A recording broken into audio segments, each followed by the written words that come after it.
Então, pessoal, vamos à nossa primeira semana do PET 7, né? E essa semana nós vamos estudar a questão da urbanização e segregação espacial na América Latina, tá? Vocês vão ver que o texto aqui tá, é o texto que veio na apostila de vocês, tá? Eu não achei um texto melhor, então eu peguei aquele texto no original, dei uma organizada aqui, adicionei algumas coisinhas para a gente utilizar, certo? Então, pessoal, nós já estamos vendo nessa questão da urbanização já há algum tempo, né? O crescimento das cidades, a organização das cidades, né? Das grandes cidades.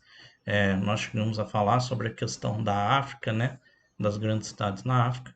E agora nós vamos falar com mais ênfase nas cidades na urbanização da América Latina, né? América Central, América do Sul e o México, né? Então, a urbanização é uma das tendências globais, né, mais nítidas, né, algo que está acontecendo no mundo todo, o crescimento das cidades, a maioria da população está passando a morar nas cidades, isso todos os países estão passando, alguns já passaram por isso, alguns estão passando e muitos vão passar ainda pela urbanização, né, e ela então, isso vai levar ao desenvolvimento, né, desses países. Então, na América Latina, esse fenômeno acompanha a situação de pobreza, vulnerabilidade, exclusão social e segmentação socioespacial. Ou seja, as pessoas ficam, normalmente, né, como a gente fala de urbanização, crescimento desorganizado, né, as pessoas, elas, quando chegam, elas não têm condições de conseguir uma casa digna, algum lugar bom para morar e acabam sendo levadas a viver em áreas afastadas, de difícil acesso, em moradias precárias e tudo mais, né? Então, nos países latino-americanos, o processo foi particularmente dinâmico, então aconteceu muito rápido, né? É, no período de 70 a 2000, a população urbana cresceu 240%. Olha para vocês verem, foi um aumento muito grande, né? Aqui no Brasil a gente vê isso muito claramente em São Paulo, né? A partir da década de 70, com a vinda dos nordestinos, né, para São Paulo, houve um crescimento muito grande das cidades, principalmente das duas capitais, São Paulo e Rio de Janeiro, né? Coloca essa região como uma das mais urbanizadas do mundo em desenvolvimento. No ano de 2000, 74%, olha lá, muito, uma porcentagem muito grande da população latino-americana e caribenha era urbana, 390 milhões de pessoas, enquanto a rural era de 160 milhões, tá? E esse número só tem aumentado. Até 2020, então até esse ano, esperava-se que esses estabilizariam em 81%, né? Então hoje está aproximadamente 81%, pode vir aumentar também, certo? Então aqui, ó, América Latina, né? O Brasil é é o país mais populoso, né? Com a maior é, quantidade populacional, né? Principalmente urbana, né? Depois seguido do México. A linha andina equatorial seriam países da América do Norte, da América Andina, né? Então ali Peru, Venezuela, Colômbia, Chile e os países e as Guianas, né? E o Suriname, certo?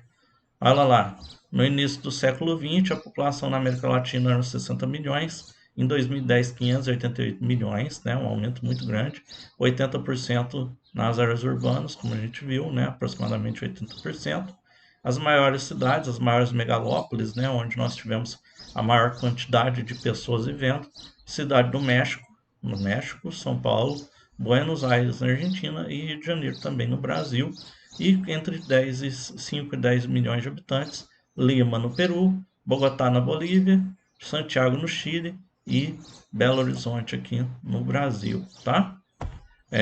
Então, no processo da urbanização então, da América Latina, nós temos 4 grupos de países. Então, quais são esses grupos? Primeiro, os países de urbanização avançada, em que essa urbanização já passou dos 80% e vai superar 90% nos próximos anos, né? Então, Argentina, Bahamas, Chile, Uruguai e Venezuela. Mas, professor, por que o Brasil não está? Se ele é um país mais desenvolvido da América Latina, nós temos São Paulo, que é a cidade mais urbanizada da América Latina, uma das maiores cidades do mundo. Porque o Brasil, apesar de tudo ter a região sudeste, principalmente sul e sudeste, muito urbanizada, nós temos o centro-oeste e o norte, que são muito maiores territorialmente nessas duas regiões e que não são tão habitadas, né? Que só foram ser devidamente ocupadas e utilizadas a partir do início do século XX, né? Então, o processo de ocupação dessas terras ficou muito atrasado com relação ao resto do país, né? Principalmente o Sudeste e o Sul, né? Então, essa região ela tem poucas cidades e as que existem nessas duas regiões não são tão grandes, não são tão desenvolvidas. Por isso, a urbanização acaba ficando para trás. Então, por causa disso, o Brasil está entre os países de urbanização intensa, tá? Que está entre 70% e 80% da população vivendo nas cidades, né? E que vai superar esse percentual nos próximos anos. Que aí está aí o Brasil, ó, Colômbia, Cuba, México, Peru e Trinidad e Tobago, certo? Depois nós temos a urbanização moderada, 50% a 60%, né? Nós temos ali, por exemplo, Bolívia, Nicarágua, Paraguai, e a urbanização incipiente, ou seja, muito pequena, que não é tão grande, que é abaixo de 50%, né? Costa Rica, Guatemala, Haiti e Honduras, tá? Então, o que é a diferença entre eles? A porcentagem de urbanização, a quantidade de cidades e de crescimento de população que vive nas cidades, tá? Mesmo quando cada país teve ritmos, tempos e formas de urbanização diferentes, é possível distinguir traços comuns que permite fazer uma reflexão. Então, por mais que um tenha sido passado por um processo diferente do outro, tenha levado mais tempo ou menos tempo, as características de como ocorre essa urbanização são parecidas. O porquê isso acontece, de que forma isso acontece, é basicamente a mesma coisa, tá?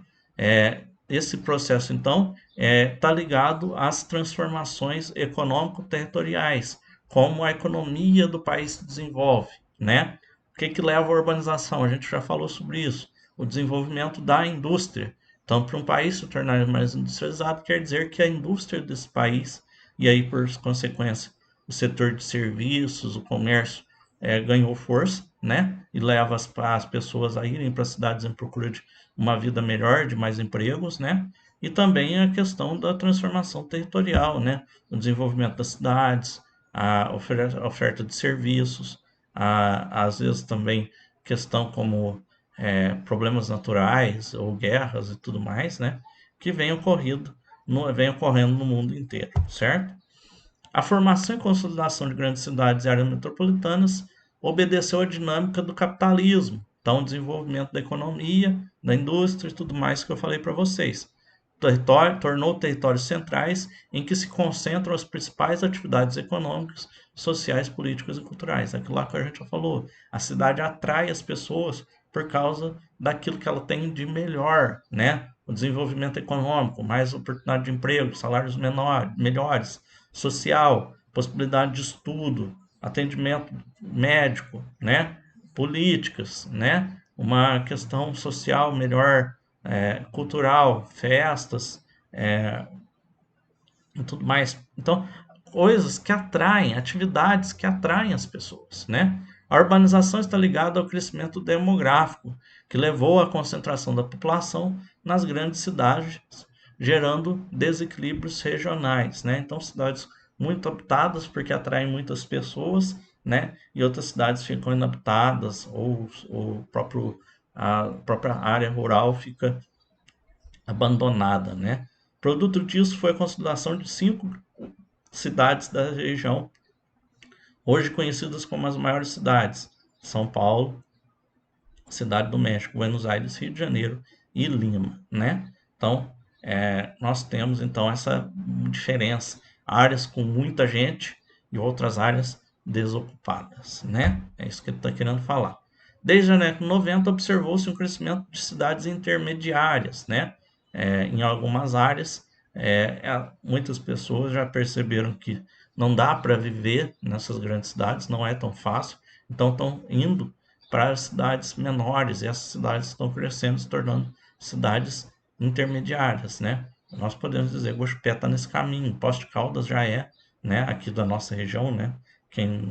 Se tiver alguém assistindo de fora, mas da nossa região aqui do sul de Minas, né? Sul-sudoeste de Minas, nós temos Poços de Caldas, nós temos Varginha, que podem ser colocadas como cidades intermediárias, né? Não são uma São Paulo da vida, mas já estão se desenvolvendo, se tornando cidades grandes que atraem a população das regiões próximas, né? O fenômeno de crescimento das cidades intermediárias está seguindo um processo desordenado e disfuncional, né? Não está tendo planejamento, cresce de qualquer jeito, aí dá origem a bairros mal organizados, né? Assentamentos urbanos irregulares, lá, cinturões de miséria, precarização do trabalho. Então, as pessoas não conseguem trabalho, então trabalho informal, né? Fazendo serviços pejorativos, né? Muitas vezes com baixo salário, sem benefícios, né? As pessoas não têm moradias, né? Falta de oportunidade de emprego, diminuição salarial, setor do informal da economia, né? E moradias que não são moradias irregulares, né? Que não são boas, né? Acompanhando então esse fenômeno, houve outro fenômeno, a urbanização da pobreza, né? A concentração de pobres nas áreas urbanas, né? 64% das pessoas pobres dos países vivem nas cidades. Então, no início, né, dentro do modelo de substituição de importações, as cidades tiveram um destacado papel como geradores de oportunidade, né? Que a pessoa não, quando nós passamos, né, a maioria dos países passam de economias que focam muito na agricultura, né, na pecuária, na criação de plantas e animais, e passa para uma economia industrial, comercial das cidades, as pessoas elas vão para as cidades para procurar emprego, né? Olha lá. Foram os assentamentos de grandes indústrias que motivaram as pessoas do campo a abandonar seus territórios para migrar para os ditos espaços. A pessoa ela vai entender, na cidade, com a indústria, eu vou ter um salário melhor, vou ter uma condição de vida melhor.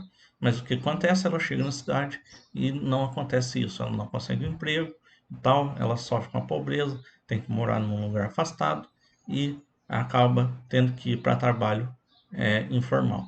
Entre as décadas de 60 e 70, começou a se tornar evidente a incapacidade das cidades para gerar serviço, oportunidade de emprego para os habitantes. Ficou manifesta a desordem e irregularidade no processo de urbanização e crescimento das cidades. Então, nós tivemos desenvolvimento da marginalidade, né? As pessoas ficaram marginalizadas, colocadas à margem da sociedade, e a informalidade que levou ao aumento da desigualdade. Aqui nós temos o ranking da desigualdade, né? Então, nós vemos que Guatemala, Honduras, Colômbia, Brasil, República Dominicana e Bolívia são os países em que há maior desigualdade, né? Em que uma pequena quantidade de pessoas tem acesso à maior quantidade dos recursos, né? E aqui nós vemos também, pessoal, esse gráfico nos mostra, ele está em espanhol, mas as barrinhas nos mostram o aumento da pobreza, que é a barrinha azul, e da pobreza extrema nos países da América Latina, né? Nós tínhamos tido uma queda, né? Olha lá, de 2002 para 2008, nós tínhamos tido uma queda, e estava tendo uma queda até 2014, mas a partir de 2015 voltou a ter um aumento, né? Por mais que aqui em 2018 houve uma pequena diminuição na pobreza, nós vemos que houve um aumento da pobreza e da pobreza extrema, né? Nesses países, né? O que é pobreza e pobreza extrema? Pobreza e pobreza extrema é as pessoas que não têm, né, o necessário para sobreviver, né? A pobreza, ele ainda consegue se manter de alguma forma, tem alguma coisinha, né? Mas muito pouco, né? Basicamente tem o suficiente para se alimentar. Extrema, às vezes ele não tem nem como comer direito, tá? Então é isso. Então está aumentando a quantidade de pessoas em situação de risco extremo, né? De pobreza e pobreza extrema na América Latina, né? Olha lá. Nos deparamos com sociedades demasiado complexas e cidades contraditórias e diversificadas, né? Por que contraditório e diversificado? Olha lá, porque há muita diferença, né, entre o rico e o pobre, né, entre o desenvolvido e o não, né? Olha lá, é, não apenas em relação à sua estrutura laboral, trabalho, né, como também talvez mais sua estrutura social, né? Onde um elemento central é constituído pelos processos de inclusão e exclusão, né? Então há a inclusão daquele que é rico, daquele que tem, e a exclusão daquele que é pobre, é jogado, deixado de lado, né? Próprios da economia global, o que dificulta a abordagem de problemas e impõe novos desafios, né? Então aquele que não tem condição, que é considerado menor, ele é jogado de lado, ele é deixado de lado, tá? Recentemente assistimos na América Latina a uma recomposição da pobreza urbana e das relações sociais, né? Então, lá, por que que isso acontece? Novas formas de inserção na estrutura ocupacional, né? Onde há forte predomínio de empregos precários, né? O trabalho informal, que situa a população numa condição de alta vulnerabilidade. Por quê? Qualquer problema que acontece, essa pessoa não vai ter o que comer. Nem essa questão do coronavírus que nós estamos tendo agora. É, Muitas pessoas estão sofrendo, estão ficando cada vez mais pobres, estão sofrendo cada vez mais. Por quê? Dependiam do trabalho informal e não podem realizar esse trabalho por conta da pandemia, das proibições de circulação e tudo mais devido à pandemia, né? Novas formas de organização social, segregação residencial urbana. A pessoa, ela não pode, ela tem que ocupar espaços que são ruins, que não são bons, né? Então, as favelas nas encostas de morro, ou em áreas que costumam alagar, né? Ou guetos, né? Áreas abandonadas, né? Então, as pessoas, né? Uma Cracolândia da vida, por exemplo, as pessoas, elas não podem, elas são deixadas de lado, elas não podem ter uma habitação boa, né? E muitas vezes nesses locais, as casas, na verdade, são barracos, né? De madeira, de materiais que as pessoas conseguem, né? Então vivem em situação precária, né? Redução de oportunidade de interação entre membros de classe. Então, aquele que é pobre é mal visto se ele vai num lugar que é de rico, né? Ele vai ser alvo de preconceito, vai ser expulso, vai ser deixado de lado, então ele não pode ocupar, né? Não pode ir a esses lugares, né? Impede o estabelecimento de laços e cooperação e ajuda mútua, aumentando as situações de vulnerabilidade, né? Aí para mostrar essa questão da segregação, né, da separação, né, a gente vê muito bem isso aqui nessas três imagens que eu estou mostrando para vocês. A primeira delas, uma favela aqui se não me engano, no Rio de Janeiro, acho que é Paraisópolis.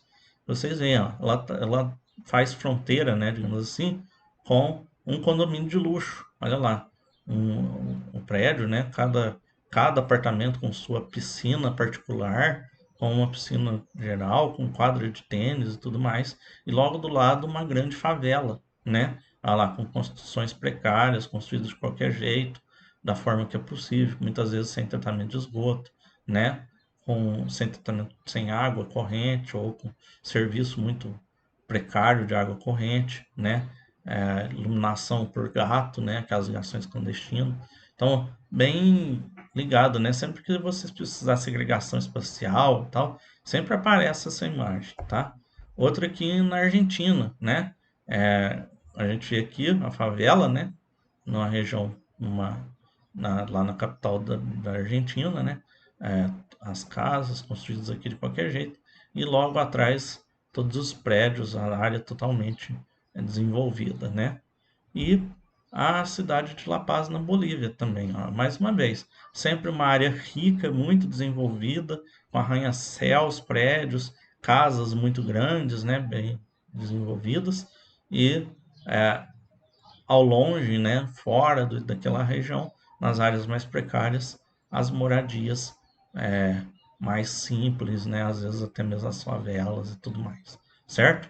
Então é para essa semana é isso, pessoal. O tema está um pouquinho difícil, mas eu espero que tenha ficado bem entendido. Qualquer coisa estou à disposição, né? Aqueles que têm o meu WhatsApp podem entrar em contato, ou então pode colocar um comentário aqui no vídeo, assim que possível eu respondo, tá? Um abraço para todos, fiquem com Deus.